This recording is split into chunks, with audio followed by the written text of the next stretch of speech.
Welcome, everybody, to the Course Consultant Show. I'm here with a very exciting guest, and I've got some really exciting news. Monica from Teach Wellthy Coaching is actually here with me today, and I'm so privileged to share that we have agreed to be co-host. Yeah, so the Course Consultant is growing, and I met Monica a while ago online, and we had some similarities in the teaching background. And so I wanted to bring on another teacher who is passionate about helping you grow your business, actually building out curriculum that people will complete. Not only that, but also filling your programs through social media. So, Monica, thank you so much for joining me on today's show. I'm so privileged to have you to talk all about how you landed more clients with your most recent launch, a really big launch, and we'll talk about numbers in a little bit, but also how you grew your launch from the first launch, which was quite a different number. So, Monica, thanks so much for being on today's show. Hey, Melody, thanks so much for having me. I'm super excited for our new endeavor and just excited to be here talking curriculum, courses, all the things with teachers. I think so often we feel as teachers like there's nobody else like us. And it's so nice to know that there are other people out there who have either left the classroom or still in the classroom who are thinking about things like curriculum, which lights us up as teachers. So super excited to be here.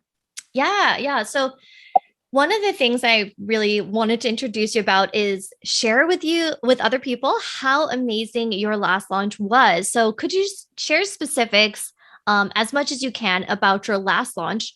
How much revenue did you book? And then also, was there payment plans? If there was, you can share what the payment plans were or not. And then you can also share a little bit more about what was exactly the offer itself. Like, what were you selling at the time? Then we'll talk about strategies and how other people might find how they can grow their own enrollment processes through social media, and of course, building up to a fantastic experience with the course. I love that. So the biggest launch that I've had, which was my most recent one, it did take a little bit of a break, was in February. I had a $25,000 launch. I How know. exciting! It amazes me, right? It was like a huge part of my business. It was, a quarter of my business in a year. And the launch came about. It was really a very short launch. I think I seeded the offer, and by seeding, I had told people it was coming, and it was totally done organically. I did all of my sales via either Instagram Lives or inside of my Facebook group. I was bringing in, I didn't really know how many people I had. I said 8 to 10. And I remember saying to my coach at the time, I had got to 6 people, and it was like 2 days before. And I was like, I think I'm going to be done with my launch, right? And she was like, no, keep going. And literally signed 10 people. The last person signed the day before the program started. So the offer was $25,000.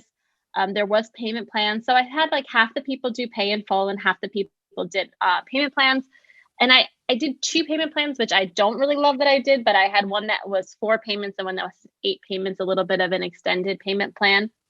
And it was, I think for me, it was this idea that most of the people who had done it, who signed up for this, were people who were already inside of my circle. I think I only brought in 1 or 2 new people who were outside. And it just showed me the importance of a launch. Sometimes we think our numbers matter, that we have to hit so many new people. But the people who said yes to this particular offer had been inside of my orbit for 6 to 12 months, the majority of them.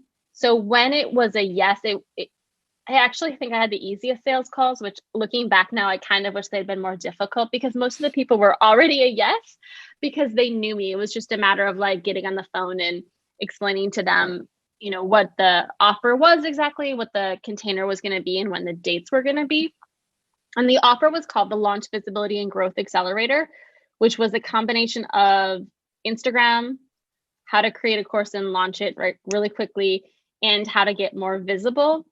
So I think it was, the other part that was easy about this is I actually did a beta launch of it once before. So people were in there to really come in and not only sell themselves in their programs, but to understand how I got massively visible, how I showed up on Instagram, how I was doing lives, how I was doing Facebook, at that point, Clubhouse was brand new. So how was I showing up on Clubhouse?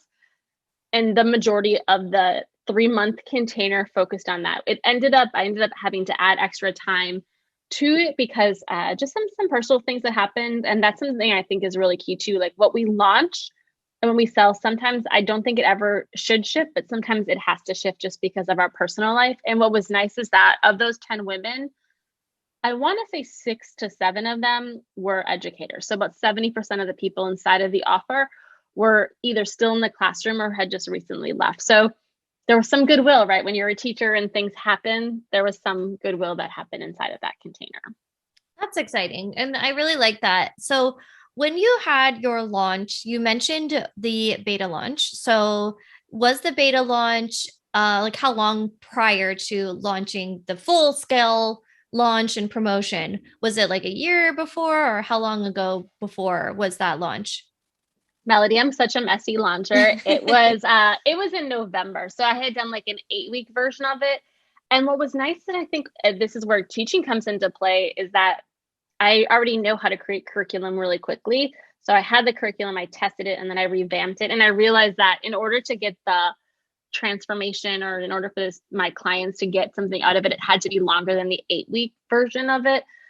So I let the people who did the 8-week version also come to some of the other sessions that I had in the second round, just because I felt like I added new things in it. And I didn't want to say like, oh, you can't be in here, because they had mostly been people inside of my community, which to me is what has always made launching a little bit easier, is that I worked so hard to create a community that when I do go to launch something, generally people are like already ready to say yes. So I would say most of my launches are 70 to 80% of people who have already been in my community or have already previously bought from me. Yeah. And I think one thing I want to emphasize is that you had already built and established your brand. You had already created and cultivated this relationship. And I know that you mentioned previously, specifically Clubhouse, as one of the places where you were showing up. Can you talk a little bit more about the strategy of your steps right before the launch happened with Clubhouse? Or you mentioned also Instagram? Yeah. Oh my gosh. I feel like you're so good in podcasts, and I haven't yet like dove into that because it feels what's hard for me is planning, right? So what I always tell people, sometimes like never launch like me, and also like always launch like me, if that makes any sort of sense. Because I was like, oh, I have this, I want to put out to the world. I'll ruminate forever. So basically 7 to 10 days, I was like, I'm gonna do Instagram lives and go on Clubhouse and just talk about it. And what was really powerful is that I was attracting people who were also kind of like busy and not sure that they could fit it in. So by me doing exactly what I was telling them they could do, I was showing that it's possible. And I think that's really important for me as someone who still is full-time inside of the classroom and looking to move out, is that I'm testing the things that I want to teach people because I want to make sure they work. So for me, Clubhouse was maybe a day or two scheduling the room. Even sometimes I wouldn't schedule the room. I was like, oh, I have an hour and a Sunday afternoon. Let me go in and create a space and not care about the vanity metrics. And same thing for doing my Instagram lives. I was like, oh, I think, I go live every Tuesday inside of my Facebook group. And I was like, well, if I'm going to go live in Facebook, I can also maybe go live 2 days before on Instagram, and then not get caught up in how many people came to the lives, but instead get caught up in like talk for 10 minutes, make a call to action, and then repurpose that content. So for me, that worked really, really well. And because I know I'm trying to get better about emails and all that, but the things that I knew worked for me was getting on camera and talking to people. And so when I leaned into that, those are my strengths. That's what I like to do. Then I had a better launch than trying to do a webinar. It's not my thing. And I know it works for a lot of people, but the biggest thing I learned from that launch is lean into what works for me and don't give up. Even like if you don't have your numbers, like don't call quit until like we're business owners. We get to decide when the launch is over. Yeah, and it's so funny that you you said, "Oh, you're so good at podcasting." I feel like there's moments where I feel really really happy with where the podcast is, and like right now I feel really good about it. But then there's moments where I'm like, I'm drained from this and I need just like a reset, and so I will actually stop podcasting, whether because I'm working with clients one-on-one or I'm repositioning myself. And so like you said, there's so many times when you have to evaluate, like, what are my strengths? How can I lean into my strengths and how can I market in a way that feels good for me? And, having spoken with one of my other good friends, Danielle Desir, now Danielle Corbett, she was working full time. And I mean, this lady can hustle. But I mean, we all have different stages of what a launch process will look like, what feels good for us, and also just realizing that we're humans, we're human beings. There are things that happen. And think I already talked with you a little bit about how back earlier last year in January and into February and March, I had a family member have an illness, and it really took me out of business. I legitimately did not, offer any new products. I had to pull back on my delivery for some programs I had already launched because I was heavily depressed. I had a lot of grief that I had to go through. I was in counseling, and I'm very fortunate that this family member is a lot more healthy. However, that being said, we are human beings, and if you have a team, the same thing may happen. If you are a solo business owner, that's especially going to be challenging. And so finding ways that we can create businesses that are resilient, that are sustainable, and that we can figure out that didn't work, like, let's be honest, there's going to be times when you have a launch and you're like, wow, they didn't like that. And, you're like, was it the offer? Was it the pricing? Was it the messaging? Did I not market it the way I've marketed it before? So it's always kind of like this, ongoing experiment, if you will, and then finding something that works over time is something you can build. So Monica, thanks so much for opening up and talking about that, because I think that's a really valid question and concern that people have is, well, do I have to show up live? What if I feel really good? I'll give you another example. You and I know another coach and consultant who is very introverted, pretty much just focuses on a few social media marketing posts, and then email marketing is their primary marketing platform, and then some referrals. They do it excellently, and I thought, oh, that's how I should market. And then I tried it, got some success. And then I was like, you know what? I actually land clients when I'm on YouTube, and I'm showing my face, and some people just don't want to do it and they're not going to market that way. But I found that works for me. And my leads say when they come on a call, I saw you on YouTube. I saw you in my Facebook group going live. I saw you on Instagram going live. And I'm like, okay, well, it works. And so finding those numbers and looking at analyzing where your leads come from, it's an ongoing process, right? So yeah, and I think what you said too there is so important, is that we don't have to be experts in everything. I think I've worked with a coach before who was like, this is how you sell doing a webinar. And I invested a lot of money because she was like, it's going to work for you. And I did it 2 or 3 times. And I was like, it's not working for me. And what it's important though, for me as someone, and I think this is where I could have looked at like that was wasted money, or I could look at it as like, I understand how a webinar works now. So I can share with the clients who come through my program if they don't like live launching or they don't like doing something. But it's also recognizing that we can try it and not like it, and it's still an okay way to launch. There's not one way. And I think that's what I also really, and I know you do this really well and I do this, is like, there's not one way that works. And in different seasons, like maybe I won't want to be going live at some point. And so I know other tools that I have, but for me in this season of my business and with the audience that I've built, they definitely respond when I show up live. Yeah. And I think that it is, like you said, there's different phases of your business. And I think what I want to emphasize is that it's all relational, right? Because when I see you go live in your Facebook group, you're calling people's names out. You're saying, yes, so and so. I know we were talking about this earlier. Grab this information, go do this thing, and you point them to a specific call to action. And while that's like really strategic, it's also like really normal. Like, we're human beings, we have relationships, we want to build up a friendship. And if you as a friend are recommending a product or a service or something that you offer to make my life better, and I have this mutual sense of trust and I've developed that trust, it's going to go farther. And so inside of my customer success manager services, I know that it's so important to look at the entire customer journey, right? So once somebody has purchased from you, they are 5 times more likely to buy from you again. People who are repeat customers can become customers for life. And what beauty is that, right? We can actually grow and develop someone over time and in different stages of their business, different stages of their life. And so I really love that you talked about that. So do you have any tips to share in terms of like social media, marketing a program for someone who maybe has launched before, but they want to be more strategic with their plan for their group program, their membership, or a new offer that they have? Yeah. Oh my gosh, there's so many tips, but I'm gonna do two right now because I know we're gonna be talking about this for a while. But the two I would have is decide where you want to be your home platform. I always call it like a home platform, and then I have my commuting platforms, and then post there, and then use the other platforms to drive traffic there. So I mentioned Clubhouse. We mentioned Clubhouse earlier, but that's not my home platform as much as I show up on Clubhouse and I love it. I really love Instagram. So I'll post my content on all of my content on Instagram and then use Clubhouse to send traffic from Clubhouse to Instagram. And I think it's the same thing when you use ads. I'm not an ads person, so I don't know, but this idea is that I have something in one location, and instead of just going to that location and like repeating it over and over again, I go to other locations and push people to that. So that would be my big tip, is pick two platforms and know which one is your home, and then which one is the one that I call it a feeder platform, but which one is going to send you traffic.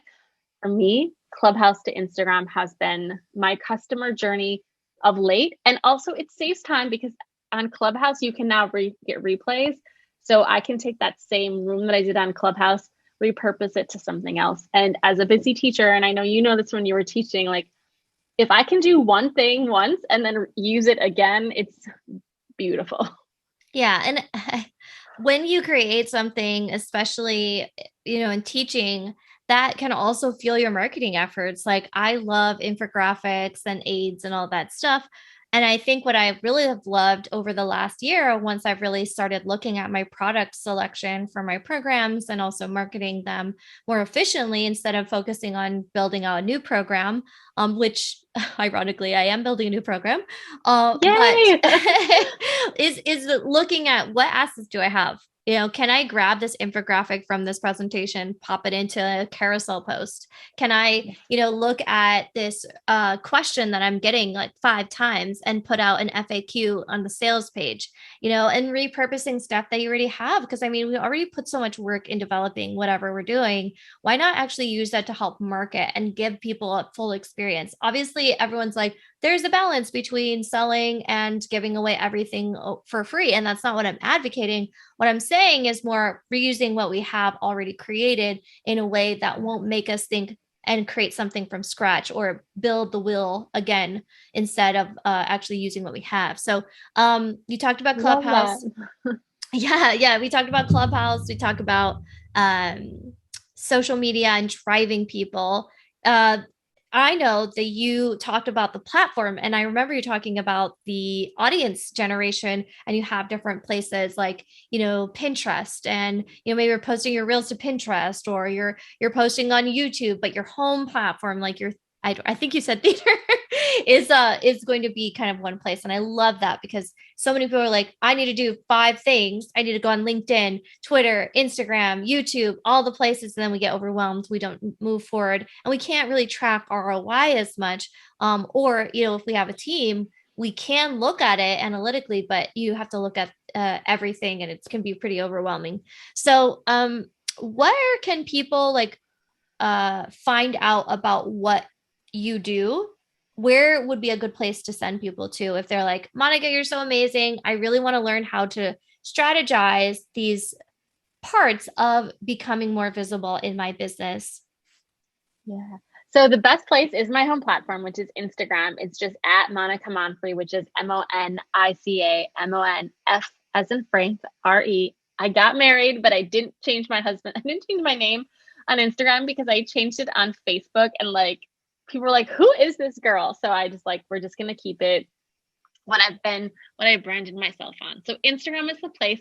And I love the DM. Just DM me and say, hey, I heard you on the podcast and the Course Creator podcast with Melody. And what I love about that is little head secret. It is by me telling that to someone, I can now track how I'm getting leads. And I can also reach out and be like, hey, Melody, like your listeners are reaching out to me. I think it's so important when we don't, it's hard on social media to track how you're getting your clients or where they're coming from.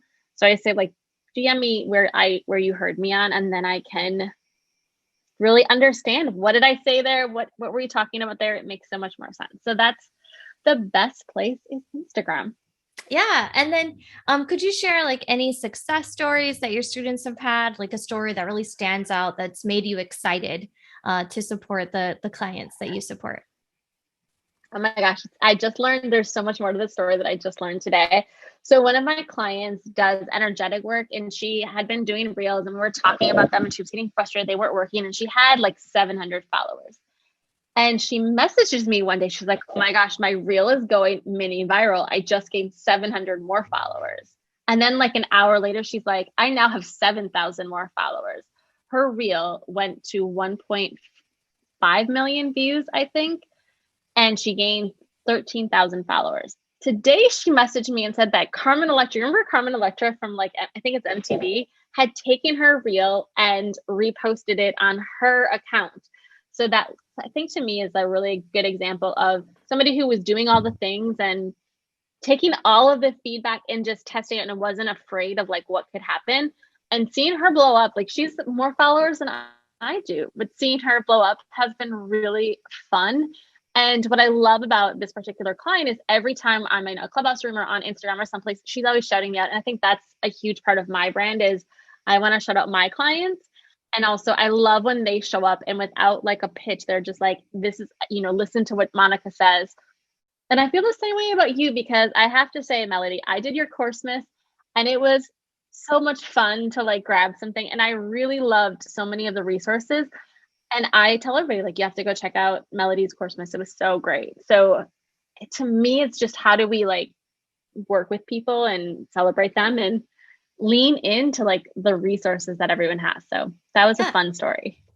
Yeah, no. And the reason why I wanted you to be a co-host, Monica, number one, you are just so warm-hearted, not only just warm-hearted, of course, you're very, you have expert knowledge on social media, but you're just such a powerhouse. And when you go live, I really like the energy that you bring. And so I was like, no problem. Monica's going to be great on the podcast.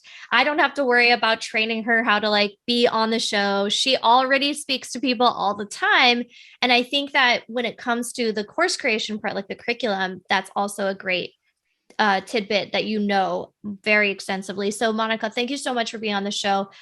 If you are watching the recording on the podcast or on YouTube or on LinkedIn or on Facebook, please go check out Monica's training, the Close Friends training. I'm going to share the link with you. That's www.monicamonfre.com/close-friends. I'll share the link in the description. On YouTube, grab it in the comments below. On Facebook, make sure that you grab that link. It's a free training. You'll be able to learn how to leverage your close friends to market your business, your offers, your programs, and your services. Thank you so much, Monica, for being on today's show. I'm very excited for this broadcast, and I can't wait to bring you on more for the upcoming season 3 of the Course Consultant Show. Yay, congratulations on season 3. I'm so excited to be a part of it. Yeah.